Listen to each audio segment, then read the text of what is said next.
Hello नमस्कार दोस्तों, आज फिर आप लोगों का एमएस फिजिक्स पॉइंट में स्वागत है। आज मैं आप लोगों के बीच फिर क्लास 12th का ऑब्जेक्टिव का सेशन लेकर आया हूँ। ये आपका सेट नंबर 5 है। ये आपका सेट नंबर 5 है। जैसा कि 4 सेट आप लोगों को पीछे करा दिया गया है, आपको चैनल पर प्लेलिस्ट में मिल जाएगा वीडियो, आपको देख लेना यदि आप नहीं देखें। ये आपके एग्ज़ाम 2023 बिहार बोर्ड का एग्ज़ाम 2023 में जो फाइनल होने वाला एग्ज़ाम है उसके लिए बहुत ही इम्पोर्टेंट ये सेशन है।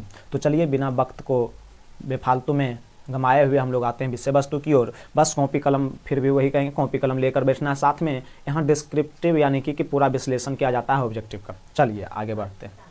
तो आगे बढ़ते हैं पहला प्रश्न की ओर। पहला प्रश्न आप लोगों को स्क्रीन पर दिख रहा हो, देखिए भाई मेरे। पहला क्या कहता है निम्नलिखित में से किस राशि का मात्रक वोल्ट प्रति मीटर होता है। वोल्ट प्रति मीटर पूछ रहा है, किसका होता है वोल्ट प्रति मीटर, ये किसका होता है।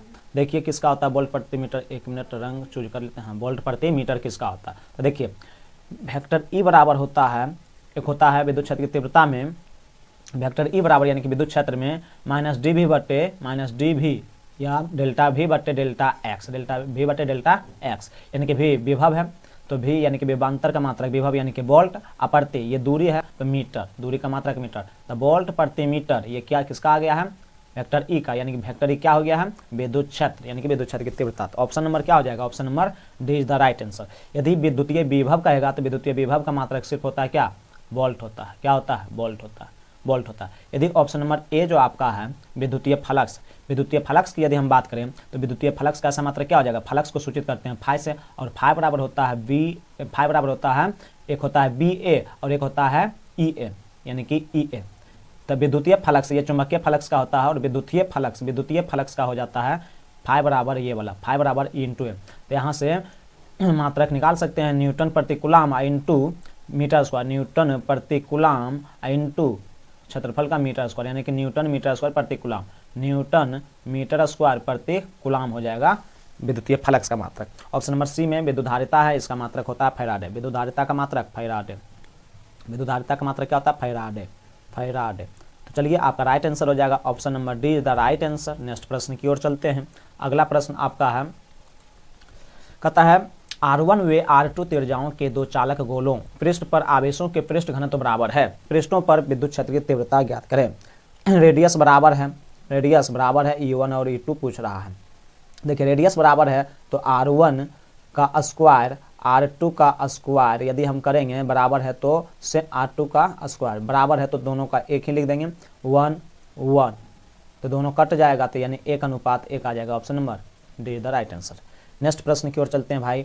अगला प्रश्न है, कहता है गोलीय संधारित्र की धारिता 1 माइक्रोफैराड है। क्या है, 1 माइक्रोफैराड है। यदि गोले के बीच की रिक्तियां 1 mm यानी कि 1 mm है, मिलीमीटर है, तो बाहरी गोले की त्रिज्या क्या होगी। इसका आंसर बहुत इसका बड़ा सॉल्यूशन है, इसलिए इसका आंसर याद कर लेना है, 6 मीटर होता है।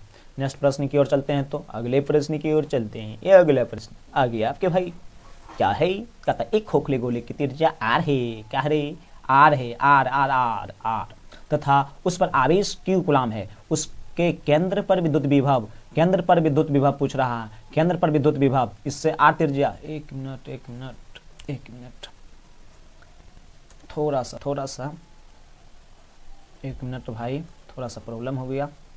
हाँ 42 नंबर में आते हैं। हाँ ये हो गया। नेक्स्ट प्रश्न की ओर चलते हैं। नेक्स्ट ये है, हाँ देखिए ये आ गया आपका, ये देखिए तो इसका ये Q यहाँ लेते हैं, ये हो गया सेंटर आपका, सेंटर से आर त्रिज्या क्या है, त्रिज्या आर है। आवेश क्या है, आवेश आपका Q है, तो इसका होता है फॉर्मूला विभव बराबर, विद्युत विभव बराबर 1/4 pi epsilon naught into Q बटे आर दे दिया तो आर हो जाएगा। यानी कि option number C is the right answer, question number C. चलिए नेक्स्ट प्रश्न की ओर चलते हैं रे भाई, अगले प्रश्न की ओर। नेक्स्ट प्रश्न आपके सामने में आ गया, विद्युतधारिता की बीमा क्या होती है, इसका हम पहले बता चुके हैं, इसलिए आपको कमेंट में इसका आंसर देना है। कमेंट में क्या होगा आंसर टाइप करके बोल देना है, ऑप्शन नंबर कौन होगा टाइप कर देना। चलिए नेक्स्ट प्रश्न की ओर चलते हैं। नेक्स्ट प्रश्न, और हाँ आ गया नेक्स्ट प्रश्न। अगला प्रश्न, ये प्रश्न जो है इससे पहले हम आपको होमवर्क में देते हैं। अगला यानी कि नेक्स्ट क्लास का जो होमवर्क होगा 12th क्लास का जो होमवर्क होगा केमिस्ट्री के लिए होमवर्क होगा आपका मोलरता और मोलरता में अंतर स्पष्ट करें।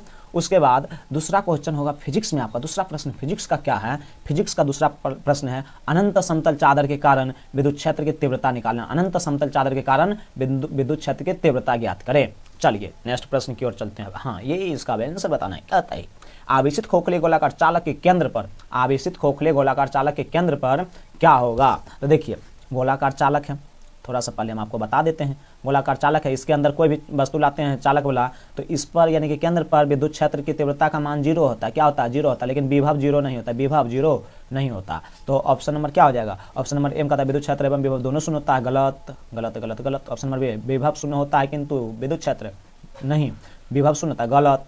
तीसरा विद्युत क्षेत्र शून्य होता है, विभव नहीं। That is the right answer, यही आपका राइट आंसर है, यानी सही आंसर है। चलिए अगला प्रश्न की ओर चलते हैं। अगला प्रश्न आपका क्या है भाई? अरे अगला प्रश्न आ गया ही। अगला प्रश्न है 50 माइक्रोफैराड धारिता वाले एक संधारित्र 10 वोल्ट विभव तक आविष्ट किया जाता है तो ऊर्जा क्या होगा? आप लोग पढ़े होंगे ऊर्जा यानी कि U बराबर क्या होता है फॉर्मूला?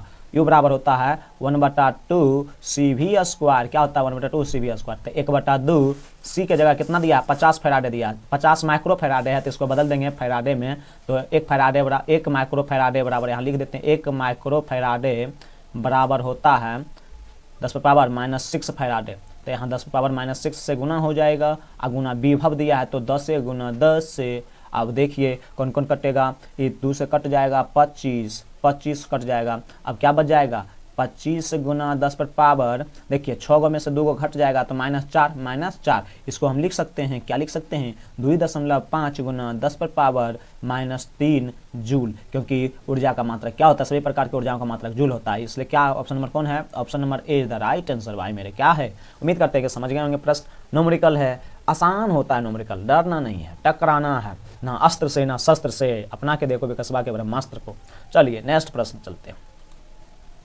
अगला प्रश्न कहता है किसी चालक की विद्युत धारिता का व्यंजक क्या होता है? किसी विद्युत धारिता का व्यंजक C बराबर होता है Q/V, यानी कि धारिता बराबर आवेश बटा विभव। विद्युत धारिता का मात्रक क्या होता है? मात्रक होता है फैराडे। बताएं फैराडे। यदि आपसे पूछ दे क्या कि 1 फैराडे बराबर पूछा हुआ प्रश्न है, 1 फैराडे बराबर कितना कूलम? तो 96,500 कूलम। लिख लेना है, इसको नोट डाउन करते जाना है बाबू। 1 फैराडे बराबर 96,500 कूलम होता है। तो ऑप्शन नंबर इसका क्या हो जाएगा? Option number A is the right answer. Option number A is the right answer. Next प्रश्न की ओर चलते हैं बिना वक्त गवाए हुए। चलिए अगला प्रश्न कहता है वायु के लिए प्राविद्युत सामर्थ्य होता है। वायु के लिए प्राविद्युत सामर्थ्य पूछा है तो क्या हो जाएगा? वायु के लिए होता है 3 × 10⁻6 वोल्ट, यानी कि 3 × 10⁻6 वोल्ट प्रति मीटर। 3 × 10⁻6 वोल्ट प्रति मीटर, यानी कि इसी को हम क्या कह सकते हैं? 3 × 10⁻6 वोल्ट मीटर इनवर्स, जो कि ऑप्शन नंबर आपका ए में है। ऑप्शन नंबर ए में। चलिए नेक्स्ट प्रश्न की ओर चलते हैं, ये याद कर लेना आपको। यदि धातुओं, अगला प्रश्न नेक्स्ट प्रश्न है अपशिष्ट खोखले गोलीय चालक के अंदर विद्युत क्षेत्र की तीव्रता क्या होगा? कहता है देखिए अभी तुरंत बताएं। एगो गोला है, एक अंदर है, यानी कि केंद्र पर विद्युत क्षेत्र की तीव्रता E क्या होता है? कमेंट में बताना है, क्योंकि अभी तुरंत बताए हैं आंसर क्या होगा। फिर भी बता देते हैं, एक प्रश्न दे दिए होमवर्क में, तो आपका आंसर हो जाएगा D number. Option number D 0 हो जाएगा। तो आपका लास्ट प्रश्न आपका फिजिक्स वाला होमवर्क में एक और प्रश्न फिजिक्स का है, उसको बना के लाना है कि 2 समानांतर प्लेटों के बीच संधारित्र का व्यंजक प्राप्त करना है। 2 समानांतर प्लेटों को जो जोड़ेंगे तो संधारित्र का व्यंजक निकालना है। चलिए उम्मीद करता हूं कि आप लोगों को ये वीडियो अच्छा लगा होगा। यदि आप लोगों को अच्छा वीडियो लगता है तो कृपया करके शेयर करें, चैनल को सब्सक्राइब कर लें, क्योंकि ये आप लोगों के लिए बहुत रामबाण जो कहता है ना, बहुत कामगार साबित होगा ये वीडियो फाइनल एग्जाम के लिए, यानी कि 2023 में जो फाइनल एग्जाम होगा। तो चलिए आज यहीं तक रहने देते हैं। जय हिंद, जय भारत।